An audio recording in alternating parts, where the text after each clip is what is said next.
Television आपको सिखाता है घर की बढ़े शान, पड़ोसी की जले जान।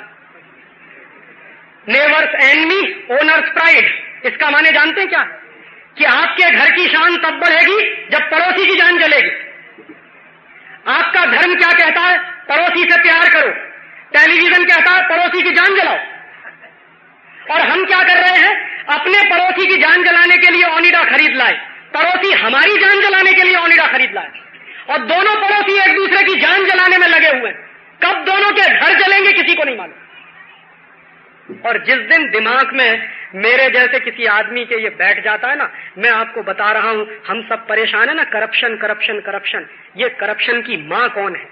करप्शन की जड़ क्या है उसको जरा समझिए। एक उदाहरण से मैं आपको बहुत गंभीर बात समझाने की कोशिश कर रहा हूं कि जिस दिन राजीव दीक्षित जैसे किसी नौजवान के दिमाग में ये बैठ जाता है कि घर की शान तब बढ़ेगी जब ओनिडा आएगा, घर की शान तब बढ़ेगी जब बीपीएल की वॉशिंग मशीन आएगी, घर की शान तब बढ़ेगी जब कैलविनेटर का रेफ्रिजरेटर आएगा, घर की शान तब बढ़ेगी जब मारुति की कार आ जाएगी, तो राजीव दीक्षित कहेंगे भाई मेरी जेब में तो 10 रुपया नहीं, अब ओनिडा आएगा कहां से?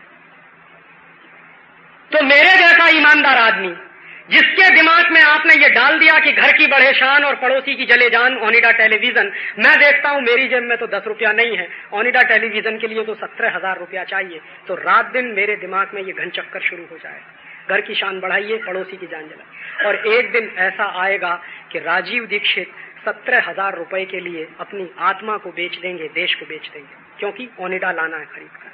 यहीं से एक ईमानदार आदमी के बेईमान होने की कहानी शुरू हो जाती है। जिस दिन एक ईमानदार आदमी उसको कोच कोच कर कोई रोज कह रहा है कि तुम्हारे घर की शान तब बढ़ेगी जब ओनिडा आएगा, तो वो ईमानदार आदमी 17,000 रुपए लाने के चक्कर में कहीं से रिश्वत लेगा, चोरी करेगा, डकैती डालेगा, आत्मा को बेचना पड़ेगा, बेच देगा, उसके घर में ओनिडा आ जाएगा। और अगर मान लीजिए ये बेईमान बनने की कहानी मेरे जैसे किसी नौजवान के मन में आई तो उसने करप्शन किया, बेईमान हो गया। मान लीजिए यही मेरे पिताजी के दिमाग में आ जाए कि घर की शान तब बढ़ेगी जब मारुति कार आएगी, तो मेरे पिताजी क्या करेंगे? वो कहेंगे लाओ कहीं से 1.5 लाख रुपए की रिश्वत, क्योंकि मारुति कार के बिना शान नहीं। तो वो एक ईमानदार आदमी बेईमान हो जाएगा। और मान लीजिए यही कहानी मेरी अम्मा के मन में बैठ गई कि घर की शान तब बढ़ेगी जब ओनिडा आएगा, घर की शान तब बढ़ेगी जब वीपीएल की मशीन आएगी, तो मेरी अम्मा तो कहीं नौकरी करती नहीं, मेरी अम्मा तो कोई बिजनेस करती नहीं, वो बेचारी सीधी सादी हाउस वाइफ है। तो जानते हैं वो क्या कहेगी? अब इस लड़के की जब शादी करेंगे तो दहेज मिलेंगे। तो एक ईमानदार मां बेईमान होएगी, और उसकी बेईमानी का आप तंत्र देखिए, वो क्या कहेगी? देखिए साहब, हमको कुछ नहीं लेना देना, जो देना अपनी बेटी को दीजिए, और मालूम है कि सब कुछ लेके बेटी उसी के घर में आने वाली। एक बाजू में कहेगी हमको कुछ नहीं लेना देना, दूसरे बाजू में कहेगी वीपीएल की मशीन दे दो, ओनिडा का टेलीविजन दे दो, मारुति की कार दे दो। क्यों दे दो साहब? अरे इस लड़के को इंजीनियर बनाया है, लाखों रुपया खर्च किया है, इन्वेस्टमेंट किया है, वो वसूलेंगे कि नहीं वसूलेंगे? और उसके बाद पता चलेगा कि घर में सारा सामान आ गया, लेकिन एक टेलीविजन अगर नहीं दे पाया तो आने वाली लड़की को जिंदा जला देंगे हम दहेज के लिए। ये इसी देश में मैंने देखा, कहीं नहीं देखा।